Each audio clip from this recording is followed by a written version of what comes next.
Hi all. ഒന്ന് രണ്ട് പേര് റിക്വസ്റ്റ് ചെയ്തായിരുന്നു അബുദാബി ബാബ്സ് ടെമ്പിളിൽ ചോറൂണിൻ്റെ പ്രൊസീജിയറിനെ പറ്റിയിട്ട്.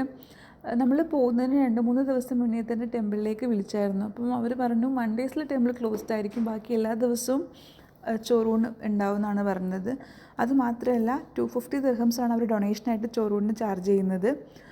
പിന്നെ നമ്മൾ ചോറൂണിന് പോകുന്ന സമയത്ത് കുട്ടിക്ക് ചോറുകൊണ്ട് ആവശ്യമായിട്ടുള്ള ഫുഡ് ഐറ്റംസ് നമ്മൾ കൊണ്ടുപോകണം.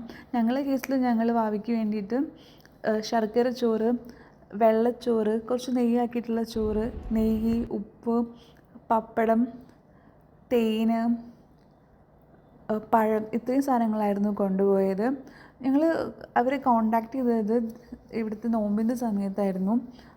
പബ്ലിക് ഹോളിഡേൻ്റെ ടൈമിലായിരുന്നു. അതുകൊണ്ട് തന്നെ നല്ല തിരക്കുണ്ടായിരുന്നു. അപ്പോൾ അവർ നമുക്കൊരു ലിങ്കും കൂടി ഷെയർ ചെയ്തിട്ടുണ്ടായിരുന്നു. അത് ഞാനിവിടെ ഡിസ്ക്രിപ്ഷനിൽ ആഡ് ചെയ്യാം. ജസ്റ്റ് ആ ഒരു ഫോം ഫില്ല് ചെയ്യാൻ വേണ്ടിയിട്ട് അവർ ഇൻസ്ട്രക്ട് ചെയ്തായിരുന്നു.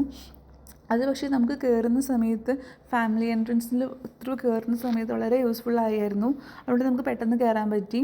അതിന് ശേഷം നമ്മൾ ജസ്റ്റ് കുറച്ച് മുന്നോട്ടേക്ക് പോകുമ്പം അവിടെ നമ്മൾ ഗൈഡ് ചെയ്യാൻ വേണ്ടിയിട്ട് ഓൾറെഡി ആൾക്കാരുണ്ടാവും. ഫസ്റ്റ് ഫ്ലോറിൽ വെച്ചിട്ടാണ് ചോറൂണും കാര്യങ്ങളൊക്കെ. സെക്കൻഡ് ഫ്ലോറിലാണ് ടെമ്പിൾ വരുന്നത്. അപ്പോൾ നമ്മൾ അവിടെ എത്തിയാൽ നമ്മൾ പ്രോപ്പറായിട്ട് ഗൈഡ് ചെയ്യാൻ വേണ്ടിയിട്ട് അവിടെ ഓൾറെഡി സ്റ്റാഫും കാര്യങ്ങളും ഉണ്ട്. അവർ നമുക്ക് എങ്ങോട്ടാണ് പോകേണ്ടത്, എന്താ ചെയ്യേണ്ടതെന്നുള്ളത് വ്യക്തമായിട്ട് പറഞ്ഞുതരും. ജസ്റ്റ് നമ്മൾ ഫുഡ് കൊണ്ടുപോകണം, ആ ഡൊണേഷൻ ഫീ അടയ്ക്കണം, അത്രയേ ഉള്ളൂ. ബാക്കി എല്ലാ കാര്യങ്ങളും വളരെ സിമ്പിളാണ്. അവരെല്ലാ കാര്യത്തിലും നമ്മളെ ഹെൽപ്പ് ചെയ്യും. താങ്ക്